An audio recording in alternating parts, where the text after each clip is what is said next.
0859.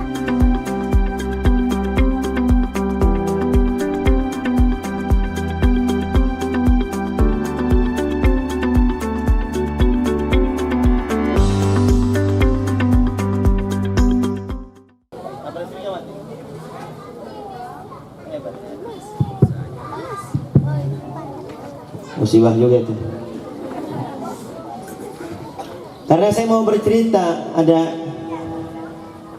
satu kisah malaikat diperintahkan sama Allah untuk menurunkan musibah atau bencana kepada satu daerah. Karena apa? Karena daerah tersebut orang-orangnya saling membenci dan mendengki satu sama lain, bermusuhan lah. Maka malaikat mengikuti perintah Allah. Ketika sampai di permukaan bumi ini, tiba-tiba Allah menarik kembali perintahnya. Wahai malaikatku, kembali lagi kau. Bawa musibah dan bencana itu, jangan kau turunkan kepada daerah tersebut. Ternyata malaikat bertanya, kenapa ya Allah? Karena ada satu wanita, seorang ibu yang memeluk anaknya dengan penuh kasih sayang serta menyusuinya. Sebab kasih sayanglah Allah ya menunda ujian sebuah musibah atau bencana yang harusnya sudah diturunkan kepada daerah tersebut. Maka kita nggak boleh saling membenci, karena nanti akan diturunkan musibah atau bencana oleh Allah Subhanahu. Saya tadi nanya, rame nggak acaranya dari pagi? Alhamdulillah rame. Siang-siang mungkin panas kali ya Bu ya. Panas jadinya. Rame nggak tadi siang-siang? Rame, alhamdulillah. Kirain saya sepi gitu. Biasanya kalau siang kan orang pada tidur biasanya. Hah? Oh ada door prize-nya, pantes. Ramenya gara-gara ada door prize kali. Iya be lagi orang mau jangan apa? Bukan atuh, enggak. Nah, gitu. Iya be ada door prize. Ini menandakan insya Allah langkah kita kemari bukan karena tujuan yang lain, karena kita betul-betul kasih sayang kepada yatim dan duafa. Karena dengan kasih sayang inilah Allah akan menyayangi kita. Dengan kasih sayang inilah Allah akan mengangkat semua ujian dan bencana yang harusnya datang kepada kita. Amin. Yang sama-sama kita muliakan guru kita bersama, Kang Haji Syekhul Islam, guru kita sekaligus pengajar di Masjid Ar-Rahmatul Mujtahidin. Beliau orang yang istiqomah Bu. Orang istiqomah senantiasa hadir di majelis dan di kegiatan beliau. Kita doakan beliau semoga sehat selalu dan panjang umur, diberikan kesabaran, diberikan keistiqomahan di dalam menjalankan tugas dari guru-gurunya, dari Allah dan dari Rasulullah Sallallahu Alaihi Wasallam, untuk menyampaikan risalah dan nasihat, karena kita semua butuh kepada nasihat. Kita doakan pula semoga urusan dunia dan akhirat beliau dimudahkan oleh Allah Subhanahu wa taala, dan anak keturunannya dijadikan anak-anak yang soleh dan soleha, dan rezekinya dilancarkan oleh Allah, dan selalu senantiasa dalam lindungan rahmat Allah Subhanahu wa taala, dan mudah-mudahan mati dalam keadaan husnul khatimah. Dan yang sama-sama kita hormati, kita muliakan Ketua DKM Masjid Ar-Rahmatul Mujtahidin Bapak Kartono. Ada LC apa SPDI apa? Cukup kita aja. Apa LG kali? Bisa menjati. Bentar lagi kali ya Pak ya. Bentar lagi kali. Bapak Haji. Bentar lagi Haji. Alhamdulillah. Mudah-mudahan panjang umur, sehat walafiat, dan urusan dimudahkan oleh Allah Subhanahu wa taala. Dan mudah-mudahan bisa pergi haji, dan yang hadir di sini saya doain mudah-mudahan bisa pergi haji semuanya. Yang diem baik orang pergi haji. Amin apa amin? Kalau dia itu amin. Jangan diam be. Yang diem baik orang kawin ya. Ini mau pada kawin kali ya. Sebelah sana mau udah, sebelah sini mah belum nih. Mana sebelah sini ya? Ya. Dan yang saya cintai dan saya sayangi para anak-anak yatim dan para duafa, ya mudah-mudahan mereka semua selalu dalam lindungan Allah Subhanahu wa taala. dan senantiasa diberikan kasih sayang oleh Allah Subhanahu wa taala, dan mudah-mudahan mereka Bu menjadi sebab musababnya kita masuk ke surganya Allah Subhanahu wa taala. Acara seperti ini ya mungkin adanya di Indonesia kali ya Kang Sewi ya. Di Mesir ada nggak? Nggak ada. Di Arab itu perasaan saya gitu ya. Dan juga tadi kita tanya, nggak ada Bu acara santunan anak yatim atau kaum duafa. Karena memang caranya berbeda. Bukan nggak ada yang nyantunin, caranya berbeda. Kalau kita membaca hadis Nabi kan, Nabi memberitahu bahwa ana wa kafilul yatim kahataini. Coba perhatikan baik-baik. Saya dan orang yang menanggung atau mengurus dan atau merawat anak yatim seperti kedua jari ini. Nunjuk sama jari tengah. Dekat apa jauh ini? Kalau jari manis sama jari tengah dekat apa jauh? Dekat sebenarnya makanya ya. Cuma dipisah. Kalau hitung-hitungan jodoh Bu, nama ibu, nama calon suami, nama istri di sini, ini berujung cerai biasanya Bu. Ya kalau hitungan jodoh, ya. Makanya harus dapat yang satu tiang. Kalau suami istri namanya jatuh ditunjuk, insya Allah langgeng sampai mati gitu. Salah satunya atau dua-duanya mati. Ya. Kalau begini cocok, banyak kecocokan. Ini Nabi mengagungkan kita ini. Ini Nabi mengagungkan orang yang merawat atau mengurus anak yatim. Nabi mencintai mereka. Jangankan kan sebenarnya Nabi itu kan yatim. Nabi lahirkan dalam keadaan yatim. Beliau punya ayah sudah meninggal di saat beliau berada di dalam perut ibunya pada umur 2 tahun. Ada orang ngandung 2 tahun. Dengerin apa makanya? Jangan 2 tahun, 2 bulan. Apa pegel itu, hamil 2 bulan encok diurut mu. Dengerin makanya, berapa bulan? 2? Nyambung kan jawabnya ya. 2 bulan meninggal ayahnya. Nabi dalam keadaan yatim. Makanya Nabi sangat mencintai yatim. Nabi ingin menjadi bapaknya anak yatim. Nabi mau, Nabi bersedia. Bahkan Nabi menawarkan kepada anak yatim, mau nggak aku jadi bapakmu? Dan mau nggak Fatimah jadi saudaramu? Nabi menawarkan diri menjadi ayah bagi anak yatim.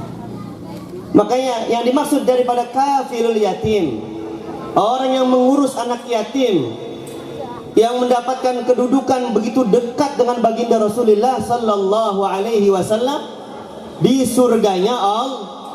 Kalau Nabi di surga itu paling tinggi surganya Bu, paling tinggi dan paling nikmat dan dekat sekali dengan Allah Subhanahu. Semua sahabat berlomba-lomba ingin dekat sama Nabi. Maka para sahabat banyak yang memungut anak yatim menjadi anaknya sendiri, dan rela memberi makanan, saling berbagi dengan anak yatim. Dia dapat, misalkan umpamanya dicontohkan di kampung kita, kerja gajinya harian, karena dulu belum ada PT. Jadi kalau kerja sama orang langsung digaji hari itu juga. Karena sahabat Nabi itu bekerja, nggak ada sahabat Nabi yang nganggur tuh, nggak ada.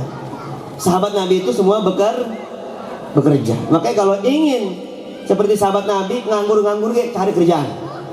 Apa aja terserah. Sahabat Nabi tujar. Mereka pedagang, mereka ada yang jadi tukang kebon, ya, ada yang menjadi tukang angon, onta. Dulu nggak hina, sekarang mah kita kalau ngeliat bocah ngangon sapi kayaknya apa ya? Bau sapi kayak bocah, udah bau itu. Padahal enggak. Nabi juga pengembala dulu. Nabi pengembala kambing, pengembala onta. Ini adik-adik pernah jadi pengembala apa? Belum. Pengembala PS pernah ya?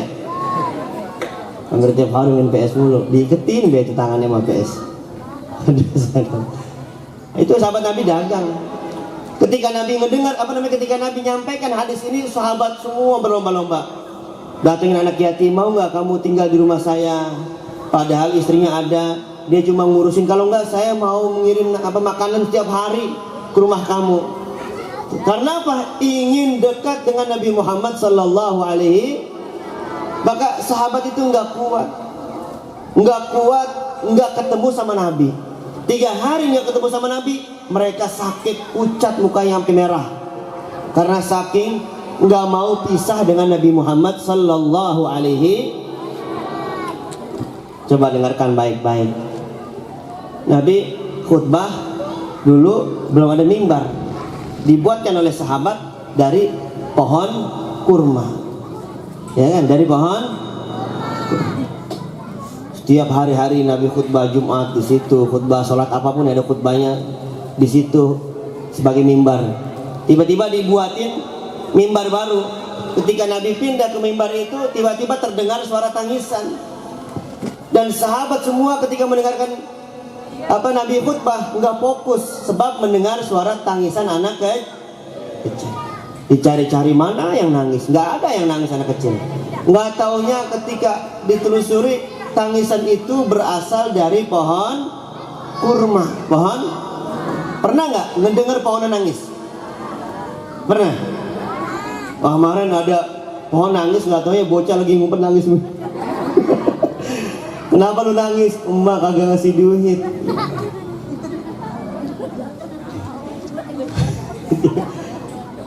Nabi sangat bersedih tuh melihat pohon kurma nangis. Karena kenapa dipegang sama Nabi, dilus-elus. Kurma dilus-elus, nangis dilus-elus, diem. Kenapa kurma nangis? Karena udah nggak dipakai lagi sama Nabi buat khutbah. Dibikin mimbar baru, pohon kurma cemburu. Dia nggak mau berpisah dari Nabi Muhammad sallallahu alaihi. Maka Nabi berdoa, kalau kamu diam dan terima itu bahasa kita ya Bu, itu mimbar jadi mimbar baru buat saya, kamu akan bersama saya di surga nanti. Subhanallah. Pohon kurma pengen bersama Nabi. Kita pengen nggak bersama Nabi? Pengen nggak? Maka dengerin nasihat ini. Acara begini jangan cuma tahun ini. Kalau pengen dekat sama Nabi, jadi kafilul yatim. Jadi orang yang mengurus, merawat dan membantu anak. Maka dekatnya kita dengan Nabi seperti kedua jari ini. Makanya para sahabat berlomba-lomba. Namun kalau kita pahami makna siapakah yang dimaksud dengan orang yang mengurusi anak yatim, apakah kita ngasih duit doang? Yang paling bagus bagaimana? Yang paling bagus adalah al-qiyamu bi amrih dunyahu wa dini wa tarbiyatuhu, terus wa jami'a masalihi umuri. Apa artinya? Kita mengurus dia, urusan dia semua kita yang nanggung, urusan dunianya kita yang nanggung. Kalau dia orang miskin, kita yang ngeluarin duit buat dia.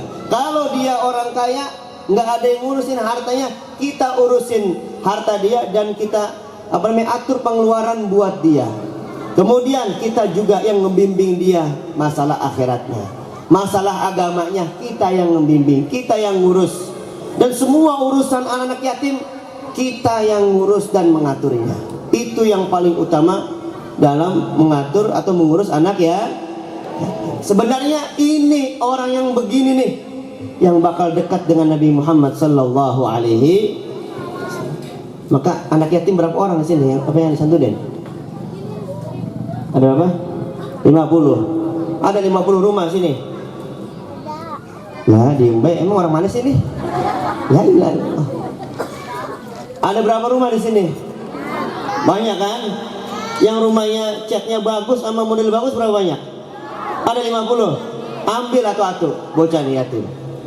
Iya, subhanallah, itu yang diinginkan Nabi. Ya rumahnya mewah dikit datang. Memang ya kudu ada yang menjadi panitia yang ngurus yatim, yang datengin orang-orang kaya. Mau nggak ngurusin ini anak sekolah? Karena banyak anak yatim yang putus sekolah Bu. Banyak. Kalau ada Nabi di zaman sekarang, Nabi sedih dengan mereka itu. Dan Nabi sangat menyayangkan kita. Kenapa yang punya rezeki diluaskan oleh Allah tidak memperhatikan mereka? Kenapa? Kalau Nabi hidup zaman sekarang sedih lah. Karena Nabi sendiri nggak tega melihat anak yatim kesedihan, nangis, nggak ada yang ngurus, nggak tega Nabi.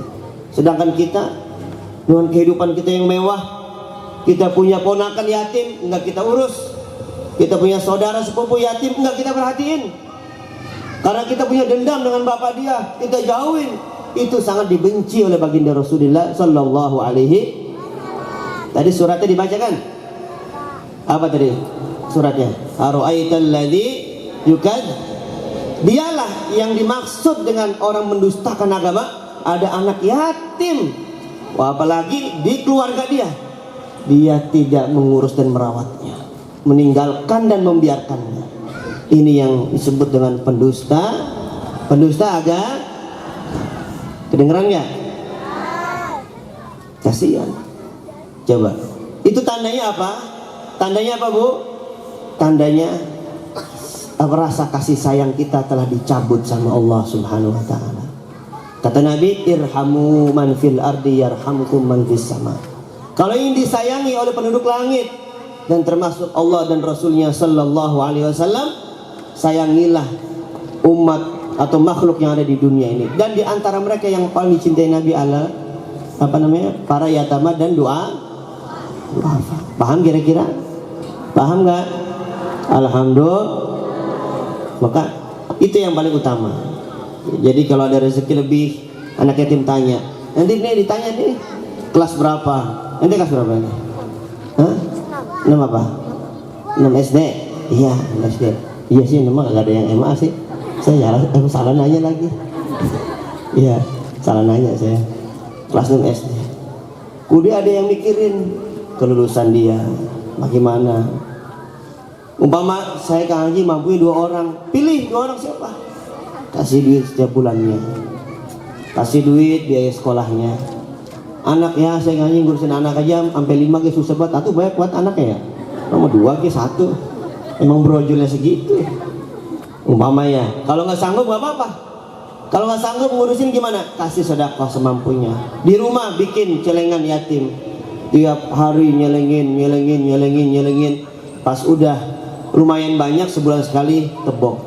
Jangan diambil buat belanja lagi. Belanja lauk kurang nih, pakai dikit lah. Kalau udah diniatin buat yatim nggak boleh dimakan. Makanya kata Allah, jangan kau makan harta anak yatim atau campur dengan hartamu, nggak boleh. Itu udah harta anak yatim, itu udah niat itu buat para yatim, nggak boleh dimakan. Awas hati, jadi campur. Ini mah sengaja dicampur. Lupa saya berapa nih, itu pura-pura itu, biar dia bisa makainya itu. Jadi campur, udah diniatin itu. Kasih sebulan. Kalau ada rezeki lebih, belajar lagi. Kayaknya Allah ngasih rezeki lebih lancar, seminggu sekali ngasih yatim, seminggu sekali. Berapa orang? 2 orang. Paling utama tetangga kita atau saudara yang dekat dengan kita, ponakan, sepupu, bahkan adik. Kalau bapak kita udah mati, urusin dia nggak apa-apa, itu termasuk urusin yatim. Bahkan ibu sendiri yang suami udah meninggal, urusin anak dengan benar, bukan anak bapak, sekarang anak yatim. Dan anak yatim ngurusin anak yatim itu dekat dengan Nabi nanti di akhiratnya. Maka jangan ngeluh mulu. Tong, kalau ada bapak lu mah ya, aduh, jangan. Semenjak bapak lu nggak ada, ibu jadi susah. Jangan, urusin dengan benar. Saya punya ibu, ketika ketika abah meninggal, ibu ngelihat saya tuh dengan 2 status. Pertama sebagai anak yatim, yang kedua anak kiai. Jadi tambah sayang dengan anak-anaknya. Paling tidak kita punya anak yatim yang kita rawat. Karena dengan itulah Allah akan memudahkan kita masuk ke dalam surganya Allah Subhanahu. Paham gak kira-kira nih? Paham ya? Jadi acara seperti ini, kalau bisa masjid membuka, bukan rumah yatim, tabungan buat yatim. Dan masjid harus bisa manfaatnya banyak, bukan cuma untuk pengajian saja. Saya juga mau bikin di Masjid Maulana, cuma belum ada yang respon. Maka saya tawarkan masjid ini, kalau ada yang respon silahkan bikin tabungan yatim. Karena ini masjid adalah milik umat, untuk maslahat umat. Dibikin tabungan yatim, umpama ada para donatur jamaah yang mau memberikan infak sodakonya, mau ceban kayak sebulan, mau 200 kayak, mau 300, 1 juta, 2 juta, apalagi kan, taruh situ. Cari yatim yang kecil-kecil dulu, yang ditinggal bapaknya masih kecil, urusin sekolah dia. Neng, tolong berapa duit sekolah seminggu sebulannya? Berapa ya? Apa nggak bayar sekolah? Nggak bayar? Oh nggak bayar dia mah. Itu bayar nggak? Nggak, dia bayar. Bayar. Ya, enggak. Jajannya berapa? Jajan bayar nggak jajan? Apa gratis? Nggak. Bayar. Jajannya berapa? Tanya sebulan, kasih dia. Itu peci jelek banget, dibeliin ya? Iya, mau itu, jangan ditolak. Sampai nawarin tuh. Peci jelek dibeliin, kerudung yang jelek dibeliin. Setarakan kita anak kita dengan para yatim. Setarakan, kasih. Makanya saya punya niatan, umpamanya kan saya lagi bangun sekolah Bu, Pak, lagi bangun sekolah MI, MTS dan MA. Insya Allah tahun besok udah buka untuk MI-nya. Dan saya ingin 100% gratis buat yatim yang daftar ke sekolah kita. Karena kayaknya cuma itu yang bisa saya balas, dan saya yakin banget buat yang donatur pondok pesantren, apabila ada yatim yang gratis kemudian mereka bahagia sampai pintar, pahalanya bukan buat saya tapi buat para donatur yang pernah menyumbang. Nah, ini masih termasuk. Ada berapa pengajian yang berapa anak yang ngaji di Ustadz Muji, umpama yang yatim ada 10 gratisin, nggak usah bayar. Buku dikasih, apa dikasih. Kalau ada tabungan yatim diberikan nih Bang Muji, misalkan untuk apa buat yatim. Gaji juga buat itu ya. Sini gue beli gaji. Tuh mama. Itu salah satu merawat dan mengurus anak yatim. Bukan pamer, kita nyantunin bukan pamer. Kita nyantunin bukan dibilang dermawan, bukan. Karena kita cinta dengan mereka dan ingin mendekat dengan baginda Rasulullah Sallallahu Alaihi. Itu niatnya yang paling utama. Insya Allah kalau kita seperti itu, kayaknya kita masuk surga dekat banget udah, insya Allah. Surga dekat buat kita Bu ya. Mau nggak Bu? Mau?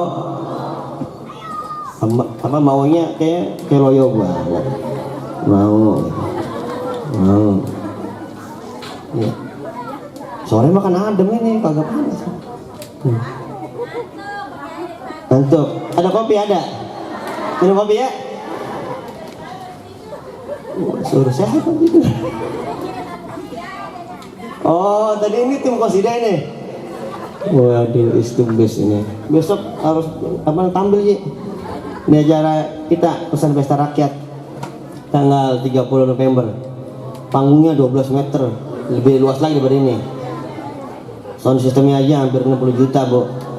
Tampil yang bagus, yang mewah. Jangan asal-asalan make upnya ya. Mau Messi aja ntar di make upin itu. Ya udah, ya. Terakhir saya ingin tutup dengan cerita. Cuma sebagian ibu-ibu yang waktu di situ udah saya ceritain. Kayaknya mau udahlah nggak usah cerita lagi deh ya. Udah nggak usah. Ya. Emang yang lain sama yang lain ini kayak orang yang marah juga dah. Beda emang. Ada, saya cerita satu cerita. Aturan mau modelin keyboard udah nggak usah dikirim dah, biarin nggak usah. Biar rame kayak, udah nggak usah biarin. Udah ngantuk kasihan. Ya. Ada laki-laki, ini laki-laki dikenal ahli maksiat di kampungnya. Di daerahnya orang mengenal dia orang yang nggak pernah ibadah kepada Allah. Yang maksiat, mungkin kita kalau di rumah kalau di daerah kita tukang ngadu ayam, tukang main judi, nggak pernah sholat, nggak pernah ngaji, padahal tetanggaan dengan seorang ustadz. Ya seorang ustadz. Suatu ketika dia dijemput oleh malaikat maut alias mati. Ketika dia mati, dibawa ke masjid untuk disolatin. Pas ketika taruh di masjid, orang kampung cuma punya satu ustadz tetangga dia tadi itu. Diparanin, ustadz mohon solatin, kita sebut namanya bapak apa ya? Yang apa ya? Kenapa bapak aja? Hah? Bapak siapa ya namanya? Saya takut salah nyebut ntar orang sini lagi kan. Bapak Pulan aja. Bapak Pulan, tolong Pak Ustadz sholatin Bapak Pulan. Apa kata Ustadz ini? Ustadz ini rupanya kurang suka dengan Bapak Pulan itu. Enggak, saya nggak mau nyolatin dia. Seumur hidupnya dia nggak pernah sholat, giliran mati pengen disolatin. Seumur hidupnya dia nggak pernah ke masjid, giliran mati pengen disolatin nggak mau. Kamu aja sholatin sendiri. Hati-hati tuh, makanya jangan kebanyakan maksiat baik, jangan kebanyakan main judi, sama jangan kebanyakan ngadu ayam, takutnya nggak ada yang menyolatin. Bahaya, nggak mau sholatin dah. Akhirnya disolatin sama orang biasa kan, karena usah cuma satu. Ya untungnya sholat jenazah nggak keras bacaannya, dan kedua kagak ada ruku sama sujudnya kan, jadi kagak lama. Takutnya orang kagak pernah ngaji sholat jenazah ruku sama sujud lagi, bahaya. Selesai sholat malam itu ustadznya bermimpi dengan bertemu dengan bapak Fulan. Ketika ketemu dengan bapak Fulan, ternyata bapak Fulan itu ya kondisinya dalam penuh kenikmatan dari Allah Subhanahu wa taala. Duduk di bangku seperti ini, buah-buahan, makanan, bekakak, ayam goreng, ayam bakar, semuanya ada. Gado-gado itu apa? Udah habis ya. Semua udah ada semua dah tuh. Seperti ini nih di hadapan kita. Kaget ini Ustaz. Heran. Ini kan yang gue kenal tetangga gue nih nggak pernah ibadah, nggak ada solehnya pun sedikit, nggak ada solehannya. Tapi dia di dalam mimpi itu dilihat dalam keadaan nikmat. Bangun terkejut dan langsung mendatangi rumah bapak Fulan, ketemu dengan istrinya. Assalamualaikum. Waalaikumsalam. Ibu istrinya bapak Fulan. Iya. Saya ingin bertanya, sebenarnya bapak Fulan selama hidupnya bagaimana sih? Akhlaknya bagaimana, kehidupannya bagaimana? Ya kan bapak Ustaz tahu sendiri. Kemarin bapak Ustaz ngomong apa? Dia ahli maksiat, nggak pernah sholat, nggak pernah ke masjid. Itu dia. Masih belum puas dengan jawaban itu. Tapi kenapa sih bermimpi ketemu dia dalam keadaan nikmat? Amalan apa yang dia kerjakan selama dia hidup di dunia? Dijawab sama istrinya. Dia cuma punya satu amalan Pak Ustaz. Apa? Setiap hari Jumat, ada sholat Jumat, dia memanggil yatama dan duafa untuk makan di rumah dia. Setiap hari Jumat, makan siang sama makan malam. Itu aja doa dia punya amalan. Dan setiap kali dia ngundang makan yatim dan duafa, dia berkata kepada yatim duafa, tolong doakan saya agar saya diampuni dosanya oleh Allah Subhanahu wa taala. Bayangkan, ahli maksiat nasibnya jadi mujur di akhiratnya. Sebab apa? Menyayangi anak yatim. Makanya insya Allah nih, kalau bisa setiap minggu kayak tadi tuh, biar nasibnya sama. Ya, biar nasibnya sama, diampuni dosanya sama Allah. Nasib sama di akhiratnya aja. Kalau di dunia makan dia tukang maksiat, jangan sama itu. Biar di akhiratnya aja. Maka kisah ini memberi pelajaran buat kita. Nggak ada ruginya kita memberikan kenikmatan dan kebahagiaan kepada para yatama dan duafa. Mudah-mudahan ya, nasihat yang singkat ini mudah-mudahan bermanfaat buat kita semua, dan mudah-mudahan bisa menggugah hati kita agar menyayangi para yatama dan duafa, lebih peduli dan lebih perhatian kepada mereka, agar kita selalu berada dalam rahmatnya Allah Subhanahu wa taala dan kita mendapatkan ampunan dari Allah Subhanahu wa taala. Kurang lebihnya mohon dibukakan pintu maaf yang seluas-luasnya. Ya, panjang lebar daripada nasihat saya, mohon dibuka pintu maaf yang seluas-luasnya. Insyaallah kita semua akan bertemu kembali pada acara yang mulia seperti ini dalam keadaan sehat walafiat, panjang umur, dan mudah-mudahan kita doakan para yatama ini dijadikan anak yang soleh dan soleha. Sebelum saya tutup, adik-adik doakan ya, ini harus serius doanya ya, doain biar para donatur yang ngasih rezeki buat kalian dipanjangin umurnya. Woi, saya lagi ngomong tuh, kemari ya, doain ya biar panjang, biar sehat walafiat, biar dosanya diampunin sama Allah, dan rezekinya biar lancar. Doain kan? Doain ya, biar semua ya, biar ngasih lagi sodakohnya, biar lebih sayang lagi kepada yatim dan duafanya. Insya Allah kalian semua dijadikan anak yang soleh dan soleha, dijadikan anak yang memiliki ilmu bermanfaat di dunia maupun di akhirat. Amin ya robbal. Sekian dari saya. Assalamualaikum warahmatullahi wabarakatuh.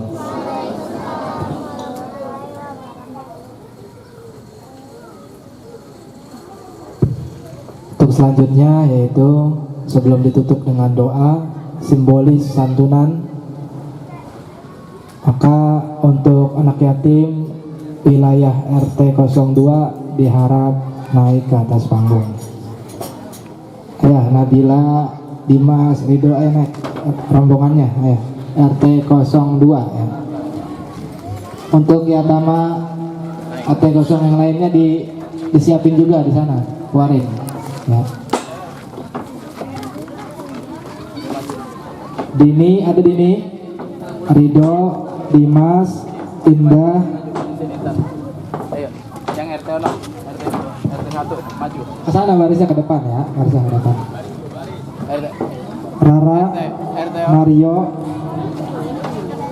Satu baris dulu, bikin satu baris ke depan, ke samping. Ke samping ayo. Maju. Sini nih. Cepetan. Eci, Alfian, Aryo, Mai Aryo, ya. Abiba, Fatur. Satu lagi. Apa lagi nih? Si Eci. Nabila, Eci no. Aulia, Ibad. Ada berapa yang hitung? Udah kurang satu si Eci doang, orangnya orang mau udah. Kami minta untuk pengaji sehu sama untuk memberikan ini untuk pengaji.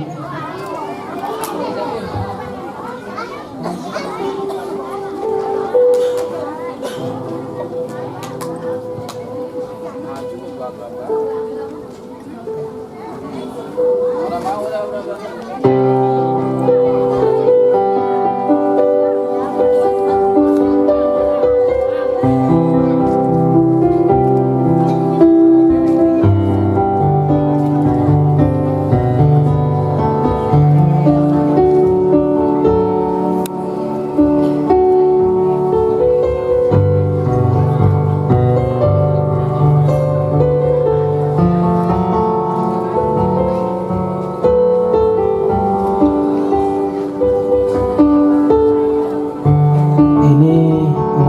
Yang ada di RT 02 RW 03 yaitu sebanyak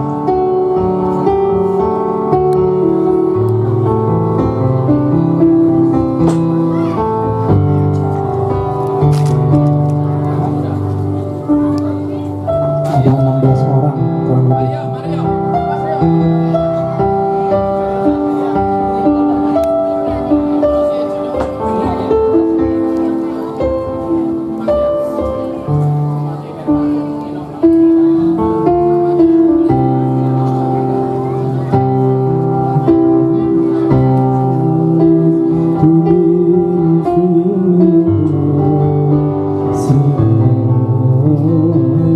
Mudah-mudahan anak-anak yatim kita senantiasa diberi sehat walafiat, dipanjangkan umurnya, diberikan anak yang soleh, solehah, berbakti pada kedua orang tua, pada negara manusia dan bangsa. Amin ya rabbal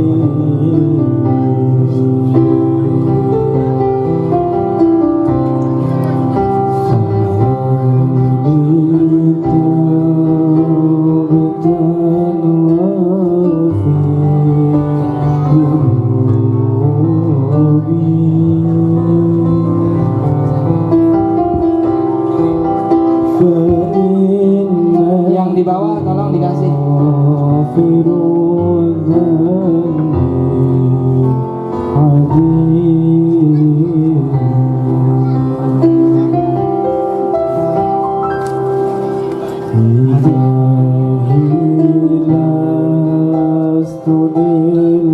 Foto dulu.